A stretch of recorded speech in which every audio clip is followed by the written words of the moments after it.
Welcome to my channel happy kitchen. বন্ধুরা, আমি আজকে আপনাদের সামনে নিয়ে এসেছি ছোট আলু এবং মটরশুঁটি দিয়ে আলুর দম। খুবই সহজ পদ্ধতিতে আমি বানিয়ে দেখাবো। এই আলুর দম কিন্তু রুটি, পরোটা এবং লুচি সব কিছুর সাথেই কিন্তু দারুণ লাগে খেতে। আর এটা আমার বানানোর আরেকটা উদ্দেশ্য হচ্ছে, আমার নেক্সট ভিডিও আসতে চলেছে মটরশুঁটির পুর ভরা পরোটা। তো তার সাথে তো অবশ্যই খুবই জমে যাবে। তো আপনারা দেখতে থাকুন। চলুন তাহলে দেখে নিই কী কী লাগছে।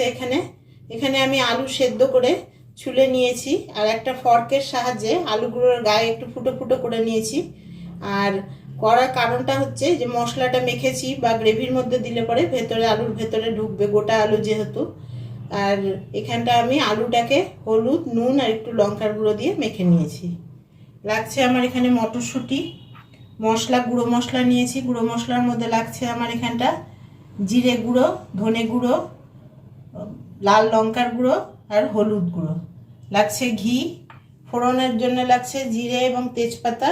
আর এখানে গরম মশলা নিয়েছি, আর নিয়েছি একটা টমেটো, এখানে 4 টুকরো করে।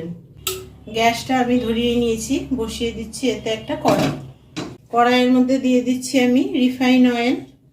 আলুটা আমি প্রথমে ভাজবো বলে রিফাইন অয়েল দিয়ে নিলাম। তেলটা গরম হওয়া অবধি অপেক্ষা করব।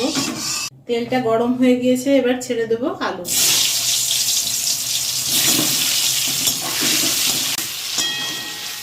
আলুগুলোকে আমি একটু ভেজে নেব।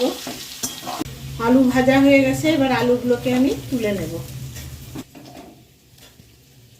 আলু ভাজার তেলটা যেহেতু থেকে গেছে, সেই জন্য আমি আর এখানে সরষের তেল ব্যবহার করছি না। আপনারা ইচ্ছে করলে সরষের তেলেও রান্নাটা করতে পারেন।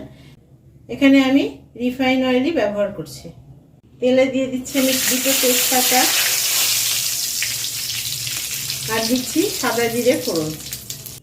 এবার এতে দিয়ে দিচ্ছি যে টমেটোটা রেখেছিলাম সেইটা। টমেটোটা তেলে দেওয়ার পরে এতে আমি একটু নুন অ্যাড করছি। নুন অ্যাড করলে টমেটোটা তাড়াতাড়ি গলে যাবে। ঢাকনা তুলে নিলাম। টমেটো খুব সুন্দরভাবে গলে গিয়েছে এবং ভাজা ভাজাও হয়ে গেছে। এবার এতে অ্যাড করছি আমি যে গুঁড়ো মশলা রেখেছিলাম, সেগুলো জল দিয়ে একটু গুলিয়ে নিয়েছিলাম, ওটা দিয়ে দিচ্ছি। মশলাটাকে একটু নেড়ে চেড়ে নেব। মশলার বাটি ধুয়ে আমি একটু জল অ্যাড করছি এতে, দিয়ে আমি ভালো করে মিশিয়ে নিলাম। এবার এতে আমি আন্দাজ মতন নুন অ্যাড করছি। নুন অ্যাড করার পরে আমি এটাকে নাড়া দিয়ে আবার ঢেকে দেব এবং গ্যাসের ফ্লেমটা সিম করে দেব। মশলাটা ভাজা হতে থাকে। মশলাটা কিছুক্ষণ কষানোর পরে এতে দিয়ে দিচ্ছি আমি মটরশুঁটি দেওয়ার পরে আবার নেড়ে চেড়ে ঢাকনা দিয়ে দেব। ঢাকনা তুলে নিয়ে আমি আবার এটা একটু নাড়াচাড়া করে দেব। মশলাটা কষে এসেছে প্রায়। এবার এতে আমি অ্যাড করছি চিনি, দিয়ে চিনিটাও মিলিয়ে নিলাম। এবার এতে অ্যাড করে দিচ্ছি আলুগুলো। আলুর সাথে মশলাটাকে ভালো করে মাখিয়ে নেব।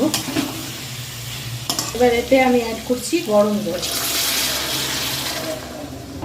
জল আমি এখানে বেশি দেব না, একটু। আলুটা এমনি সেদ্ধ করাই আলু, তবে আপনারা জানেন যে শীতের আলু, এই নতুন আলু ঠান্ডা হলেই কিন্তু শক্ত হয়ে যায়, সেই জন্য আমি একটু সামান্য ঝোল দিলাম এই আলুটাকে আর একটু সেদ্ধ করার জন্য। এবার এটা ঢাকা দিয়ে দিচ্ছি, দিয়ে গ্যাসের ফ্লেমটাকে মিডিয়াম করে দেবো। তৈরি হয়ে গেছে আমার আলুর দম। আমি এতটুকু ঝোল রাখছি কারণ এটা ঠান্ডা হলে পরে আলু টেনে যাবে। গ্যাসটা অফ করে দিচ্ছি। এবার এতে দিয়ে দিচ্ছি ওই যে গরম মশলা রেখেছিলাম, দারচিনি এবং এলাচ, সেটা গুঁড়ো করে সেটা আমি দিয়ে দিচ্ছি। আর দিচ্ছি ঘি আর গরম মশলা দেওয়ার পরে এটা আমি ঢাকা দিয়ে দিচ্ছি, দিয়ে আমি 2 মিনিটের জন্য স্ট্যান্ডিং টাইমে রেখে দেবো। আলুর দম একটা বলে আমি সার্ভ করে নিয়েছি। যদি আপনাদের এই রেসিপিটা ভালো লেগে থাকে তাহলে লাইক, শেয়ার, কমেন্ট এবং সাবস্ক্রাইব করতে ভুলবেন না। দেখা হচ্ছে পরের ভিডিওতে। Thank you.